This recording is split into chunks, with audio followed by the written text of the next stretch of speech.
Ah, time travel. The classic movie trope where someone takes a wrong step and ends up in the Middle Ages, dressed like they're fresh out of Comic-Con. Now imagine that instead of slaying dragons or uncovering royal secrets, you're using time travel to learn English. Yes, because nothing says epic adventure like conjugating irregular verbs while trying not to get burned at the stake by the Inquisition. Our protagonist is Ethan, a student so bad at English that he once confused past tense with past tension. But his luck changed the day he stumbled upon a time machine in his school's science lab. Naturally, he did what any rational person would do: pressed all the buttons at once. The result? He landed smack in the Victorian era, surrounded by gentlemen in top hats and women wearing dresses large enough to house an entire family. Upon arrival, Ethan quickly realizes one thing: nobody understands his Portuguese. The time machine has a quirky feature: either you speak English or you stay mute. Desperately, he tries to ask for help, stammering, I need help." A nearby butler replies calmly, "Ah, a man of culture, I see." Ethan? Confused, but at least he's learning the importance of a good accent. Of course, no time travel adventure is complete without a little hiccup. Ethan discovers a mysterious letter written entirely in archaic English. Words like "thy" and "thou" leave him more lost than a student in a math exam. But he must translate it to prevent a historical disaster. Who knew learning English could be a matter of life and death? In the next episode, Ethan travels to the 1980s and meets an up-and-coming rock band. They're struggling to write lyrics in English, and Ethan, with his questionable linguistic skills, suggests, "How about love and above? Or cryin' sky?"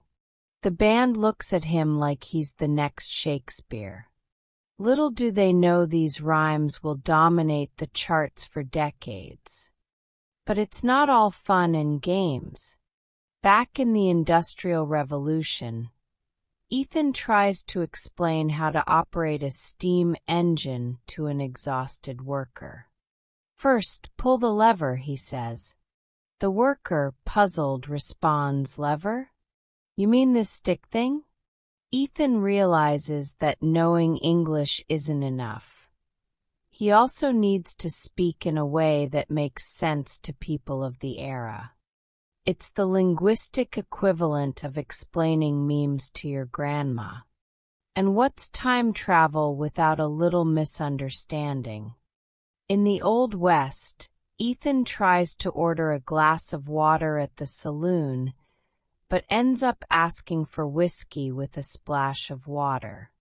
5 minutes later, he's in a duel, trying to explain to the sheriff that it was all a mistake. Moral of the story? Learn beverage vocab before you time travel. Ethan also makes friends along the way. In ancient Egypt, he teaches a young scribe to say, "How are you?" The scribe repeats it proudly, but the pharaoh thinks it's a curse. The result? Ethan and the scribe sprint for their lives, learning the true meaning of run for your life. In the future, Ethan discovers robots have their own English slang, like beep-tastic and errorlicious.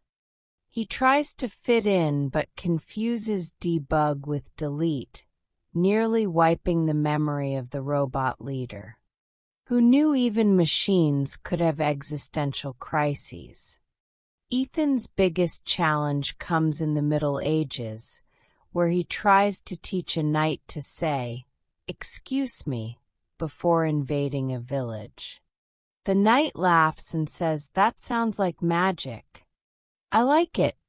Ethan realizes he's shaping not just English, but also the history of good manners. Of course, it's not all learning. Ethan has fun too. During a trip to the 1950s, he discovers American diners and tries to order apple pie. He fumbles and says, "I want a pie made of Applewhite things." The waitress laughs but serves him anyway. The lesson? Sometimes effort matters more than perfect grammar. And what about life lessons? In a heartwarming episode, Ethan helps a young woman from World War I write a letter to her brother. They discuss words like hope, courage, and home. Ethan realizes that learning English isn't just about phrases. It's about connecting people during tough times. With every leap through time, Ethan learns more. He discovers that English can be as formal as a royal court dance or as laid back as a backyard barbecue.